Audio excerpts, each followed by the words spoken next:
Yo, yo, yo. What's good, people? Today's a sad day. Chadwick Chadwick is dead.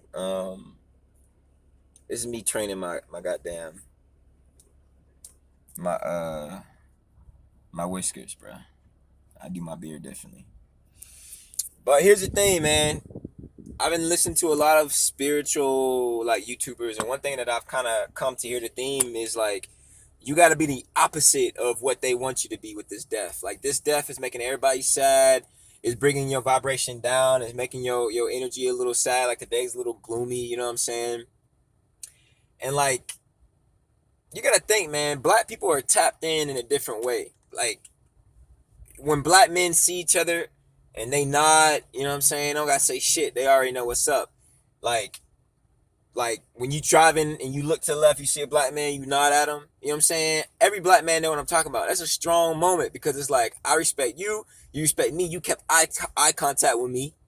You didn't revert your eyes, and we both nodded at each other with eye contact, which means that I mutually respect you, and I don't even know you, black man. There's a collective consciousness in black people that I think are stronger than other races, and that's because of like just how we are built, our melanin, the fact that we can dance, that you know what I'm saying. There are just certain things that sync us up in a spiritual realm and also in a physical realm. So we're like synced up on multiple dimensions, and every black person has a scenario where they like were synced up with another black person and just felt that energy with inside of them. Like I felt that with Nipsey when Nipsey died. I was driving around, man. Every black man I looked in his eyes, he had the same pain that I had. I knew for a fact, and we just looked because the eye contact was a tad bit longer, and I could tell that what he was thinking was what I was thinking the same thing, which is, damn, Nipsey died. Like that was one of our kings for real. So when somebody dies in our society and they're one of our heroes as a collective black person, consciously speaking, we're gonna all be at the same energetic frequency. Something is feeling that. Something good or something bad, and something probably all of it. All of it is feeling us right now. You gotta look at it like this, man. Black Panther was the first black superhero in in in America, pretty much. You know, the one that hit mainstream, the one that was able to like cross the barrier of being a only black this, a only black that. You go, okay. So that was a big deal for us, man. That was a win for the collective black people, and we all, I think, have a certain love for him in our heart. You know, movies are crazy. Stories are powerful. When you look at a story that touches you, it really does have your emotion and have your heart, and you really do feel love for something or somebody. And that's why in Game of Thrones, that punk ass white dude who was a king and he like started murking everybody, who's like the young dude, what's her name, son. Everybody hated him. You go anywhere and be like, man, fuck that nigga. Everybody like, yeah, fuck that nigga. And it was real. We all hated him, bro. If I see him in real life, I'd be like, man, fuck you, you know? That's a joke, but in reality, it's also really not. It's serious. It's like movies touch your heart. You know, movies have your heart. Movies really touch your soul. So when you have the first ever superhero movie that's all black, that went global, that gave us a Wakanda vibe of like a Black Wall Street, but in the Marvel universe, you know, our Superman. And when that person dies, in a very good sense, it's like your hero, your superhero died, you know? Just because like we humans and stories are powerful. So your superhero probably really did die. And that's probably how you feel a little bit. You know, but even a little bit is enough because if all the black people in America feel that just a little bit, that's a lot of it. You feel me?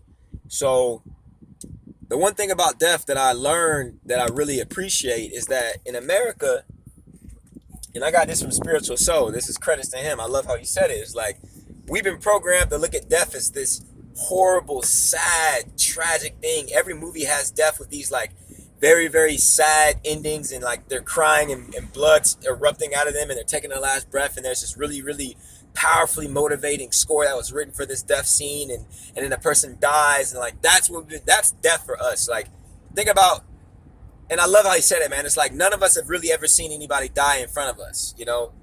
Like nobody's ever seen somebody get shot, like most of us, like watching this, you know? So the only experience you have with death in the sense of watching someone die all comes from a movie. All comes from a movie that was made to make that scene as sad as possible. So we've been programmed to look at death as this sad, horrible, tragic thing. So when somebody dies, we feel that. We feel like it's this tragic, horrible thing. I think that's a part of the system. I think that's a part of the trick. They got one of them, probably the most beautiful things, one of those prettiest things. I think death is equivalent to childbirth. We should look at death as pretty as childbirth. Like when a baby comes and he comes out, you're like, oh my God, it's so cute.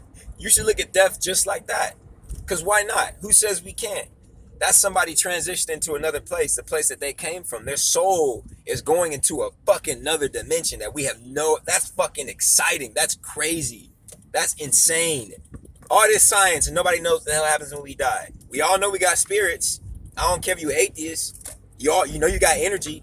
And energy never dies. So where the fuck does that energy go? Like, that's amazing. So this amazing person, Chadwick, our Black Panther, our superhero, who went into the spirit realm in the movie, probably is in that spirit realm right now getting hugs by all 15 of his grandfathers and grandmothers on both sides of his fucking mothers and fathers. So what the fuck are we sad about? So change the script in your mind. Look at death as something beautiful. Like, this man is in another place. Now on the other side, on the worldwide agenda side, they trying to fuck with your energy, bro. They got COVID. And see, my thing is, man, 2020, this is fucking weird. They're taking all our superheroes, man. They're taking all our fucking superheroes, bruh. They're taking all our superheroes. The black men specifically. You know what I'm saying? Kobe died in a weird sus-ass way. Everybody know that shit wasn't what it is. Everybody know he got killed. And if you don't know, then now you know, nigga, because think about it, man. Look at the facts. Just do your research. Like, this shit is not a conspiracy anymore. All the like the theorists who like were extreme or crazy, all them niggas are blowing up on YouTube right now. Isn't that crazy? They blowing up on YouTube. They getting hella subscribers. That's because people really are like starting to question it themselves, and they starting to agree with some of these theories. Like, what? That don't make sense. Man, listen, bro. Honestly, when Black Panther came out, I wasn't really excited or happy about it like every other black person in America. I was actually kind of pissed off. Because every time we get a first something, it's always owned by a white entity. Every black first movie, fucking any mainstream thing that's firstly black is always owned by a white entity. So I wasn't really proud of Black Panther. And to be honest and to be really transparent, I wasn't excited at it at all. I wasn't impressed. I thought it was cool. I thought it was dope. I thought if it was owned by a black person, that would have been cool. I don't know, man. I'm never excited when something black hits mainstream and I look at like who owns it though. Like, who owns that film? It ain't us. It ain't us. We didn't even write the fucking story. So why the hell are we excited? Anytime there's a black movie that comes out, this is what they do to make you feel like good about supporting it and like feel good in general. Guess what they do? They get obviously black actors, but they get a black director. See, Queen and Slim was written by a white man. A white man. And if you look at the script in the movie, it was fucking weird. Everything about that film was weird. It was weird. And I'm going to analyze that in another like probably video, but everything about it was actually meant to get your mind and your frequencies and your vibrations to be fucking feeling disgusting. It was to remind you, black person, that if you ever revolt, you just get killed. That's what that movie was about. It was about killing black love, turning a queen into a hoe, and making the black man always what he has been as a pimp. That's what you watch. Queen and Slim was taking a black queen. The first time you see him, they're in a suit. She's all like queened out. She looks queened up. And then what happens by the end of the movie? What's she wearing? She's literally wearing a whore's fucking clothes because the police come and she was at her uncle's house who's a pimp and they're trying to find clothes and he was like, oh, what am I going to put on? And he looks in the closet and sees his pimp clothes. And she's like, what am I going to put on? And then she goes in the closet and sees this stupid ass dress that literally shows her ass, almost her pussy. And that was written by a white man. Why are we letting people fucking control our stories? Why are we letting white men turn our black queens into hoes on TV, making us watch it, think it's something for us, just to make fun of us.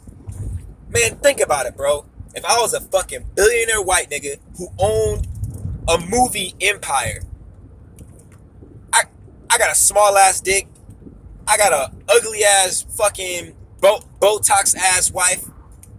Man, if I had all that power, you know what I would do with that power to get off, bro? Do you know what I would do with that power to get off? Not me, but that person hypothetically that I'm being. Man, I would make movies, hire the most prettiest fucking models, and get them naked as fuck on TV, and then watch my films. Oh, nigga, chill out, bruh. You know what I'm saying? Think about it, bro. Even if that's not the intention, that's still what's happening. We getting naked for white people, bro. Our black queens are taking their clothes off for white men, and still, you think Queen of Sim's a black movie? That's a white movie because it's owned by a white person. All the proceeds go to white people. So when she takes her clothes off and looks half naked, she ain't doing that for your entertainment. She's doing that for his financial benefit. So you gotta look at this shit in a deeper way, man. You can't just get happy when something come out and it's black. Ain't nothing black just cause it's black. Lift the hood up. What's under the hood? So Chadwick, you know, he became Black Panther. I shaded him. I shaded his spirit. I hope he had to do nothing fucking sus to become that nigga. I pray to God he didn't.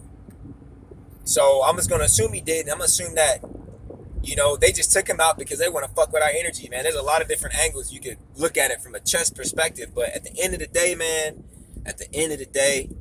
they took Kobe and they definitely killed him. And Chadwick, young, healthy black man, got cancer.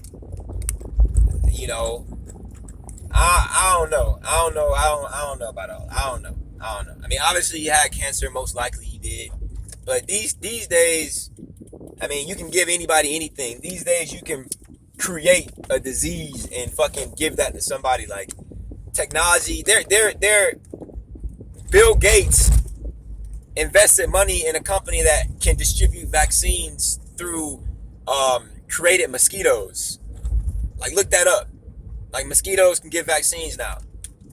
So I don't hold it past society, these fucking weird ass white niggas who own everything, to just simply create some shit and give it to a nigga because they want shit to happen on their time. So I don't know. But I shaded his spirit. But all in all, man, we should look at death as something positive and beautiful, not something tragic.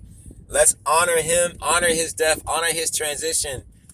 And you know, he's in a powerful place right now. And the real question is, who's gonna be the Black Panther now?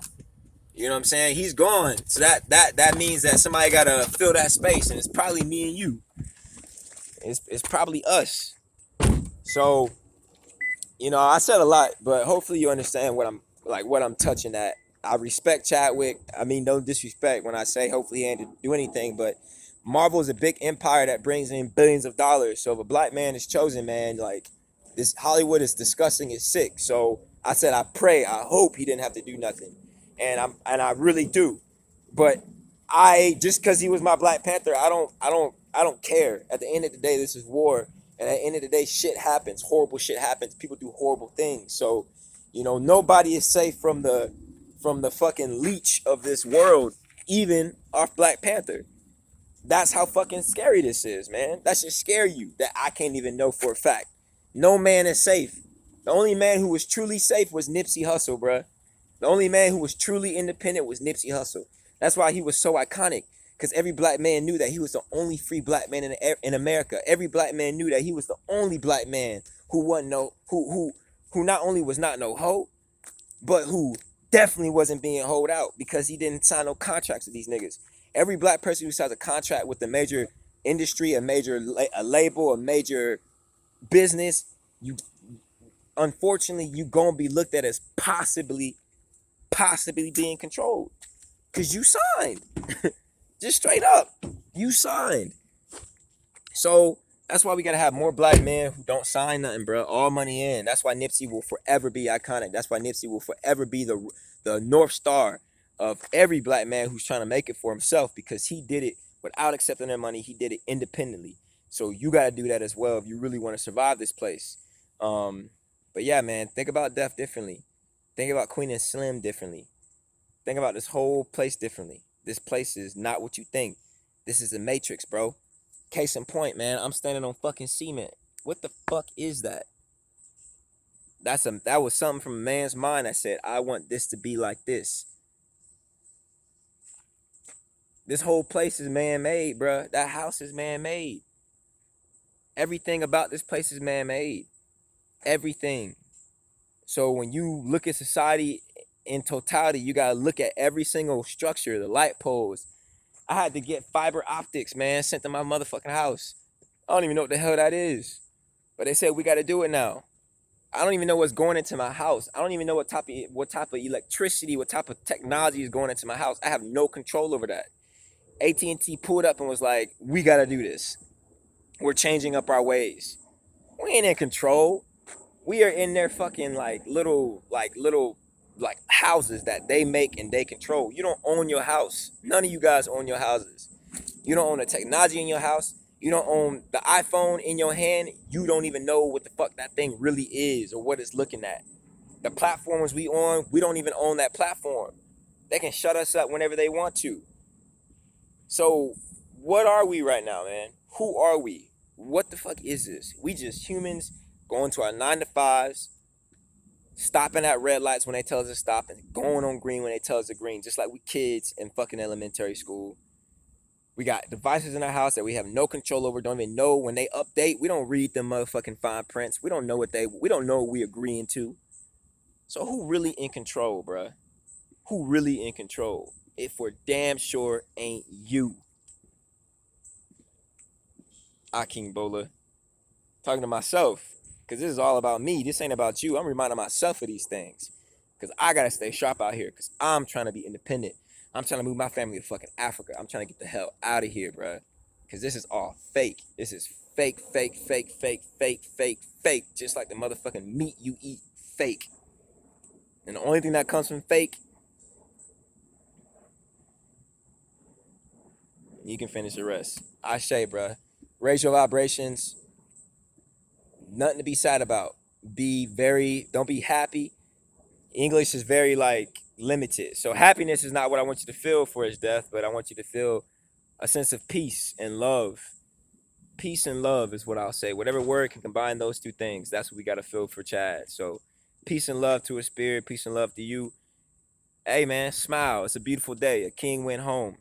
And now if you a king, it's time for you to step up and time for you to raise your standards so you can be your family's Black Panther. You know what I'm saying? Everybody's a superhero in their world. So I challenge all Black men. All right, man. Peace.